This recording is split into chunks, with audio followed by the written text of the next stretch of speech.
బాహుళకం. Friends, ఒక దత్తాంశంలో ఎక్కువ సార్లు పునరావృతమయ్యే విలువని ఆ దత్తాంశ బాహుళకం అంటారు. అవునా? ఉదాహరణకి ఒక షాపులో ఒక ప్రత్యేక దినాన చొక్కాలు అమ్మారనుకుందాం. అమ్మిన చొక్కాల సైజులు ఇక్కడ ఇవ్వబడ్డాయి. ఏ సైజు చొక్కాలు అమ్ముడయ్యాయో షాపు వాడు కనుక్కోవాలనుకుందాం. ఎందుకంటే ఆ సైజు చొక్కాలు ఎక్కువగా ఆర్డర్ ఇవ్వడానికి. ఎలాగా మనం గమనిస్తే 42 సైజు ఎక్కువ సార్లు పునరావృతమైంది 5 రకాల సైజుల్లో. అంటే 42వ సైజు ఎక్కువ మంది అడిగారన్నమాట. కాబట్టి దత్తాంశం యొక్క బాహుళకం 42. ఇది అవర్గీకృత దత్తాంశానికి సంబంధించిన ఉదాహరణ. ఇప్పుడు మనం వర్గీకృత దత్తాంశానికి సంబంధించిన ఉదాహరణ తీసుకుందాం. అమన్ గొప్ప బ్యాట్స్మెన్.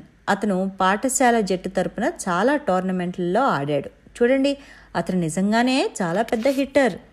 4 మ్యాచ్ల్లో అతను 0 నుంచి 2 సిక్స్లు, 18 మ్యాచ్ల్లో 2 నుంచి 4 సిక్స్లు, 12 మ్యాచ్ల్లో 4 నుంచి 6 సిక్స్లు, 8 మ్యాచ్ల్లో 6 నుంచి 8, 4 మ్యాచ్ల్లో 8 నుంచి 10 కొట్టాడు. ఇప్పుడు మనం ఈ దత్తాంశం యొక్క బాహుళకాన్ని కనుక్కోవాలి. అంటే ఏ సిక్స్ల విలువ ఎక్కువ సార్లు పునరావృతమైందో కనుక్కోవాలి. దత్తాంశం వర్గీకరించబడింది. 0 నుంచి 2 సిక్స్లు అంటే 0 సిక్స్లు కావచ్చు, లేదా 1 కావచ్చు, లేదా 2 సిక్స్లు కావచ్చు. మరి దత్తాంశం యొక్క బాహుళకం అయ్యే ఒక విలువని ఎలా కనుక్కుంటాం? ఇచ్చిన దత్తాంశం నుంచి అతను ఎక్కువ సార్లు 2 నుంచి 4 సిక్స్లు కొట్టాడని తెలుస్తోంది. దీనిని మనం బాహుళక తరగతి, మోడల్ క్లాస్ అంటాం.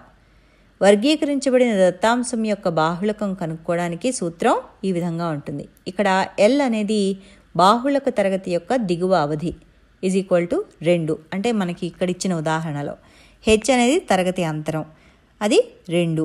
తరగతి ఎగువ మరియు దిగువ హద్దుల భేదాన్ని లెక్కించడం ద్వారా, ఉదాహరణకి 6 - 4. F1 బాహుళక తరగతి పౌనఃపున్యము, = 18. మనం పై ఉదాహరణ తీసుకుంటున్నాం. F0 బాహుళక తరగతికి ముందున్న తరగతి పౌనఃపున్యం, అది 4. F2 బాహుళక తరగతి తర్వాతి తరగతి పౌనఃపున్యం, 12. ఇక్కడ ఇచ్చిన ఉదాహరణ ప్రకారం ఇప్పుడు మనం ఇచ్చిన దత్తాంశం యొక్క బాహుళకాన్ని కనుక్కుందాం. అంటే ఎక్కువ మ్యాచ్ల్లో అతను ఎన్ని సిక్స్లు కొట్టాడో తెలుసుకుందాం. ఇక్కడ L = 2, H = 2. 2 ఎలాగా? 2 - 0. F1 బాహుళక తరగతి పౌనఃపున్యం 18. F0 బాహుళక తరగతికి ముందున్న తరగతి పౌనఃపున్యం 4. F2 బాహుళక తరగతికి తరువాత తరగతి పౌనఃపున్యం, అది 12.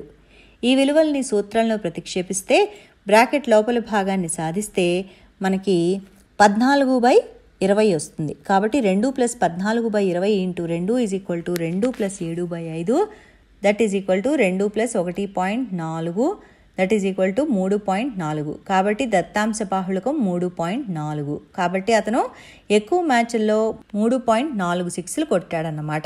పునశ్చరణ: ఒక వర్గీకృత దత్తాంశ బాహుళకాన్ని కనుక్కోవడానికి ముందుగా మనం ఎక్కువ పౌనఃపున్యం ఉన్న తరగతిని కనుక్కోవాలి. ఇది బాహుళక తరగతి అవుతుంది. తర్వాత విలువల్ని సూత్రంలో ప్రతిక్షేపించాలి ఖచ్చితమైన బాహుళకం కనుక్కోవడానికి. మరి ఇప్పటికీ ఇంతే. తర్వాత పాఠ్యాంశంలో మరికొన్ని నిత్య జీవిత సమస్యల్ని పరిశీలిద్దాం. అంతవరకు సెలవు.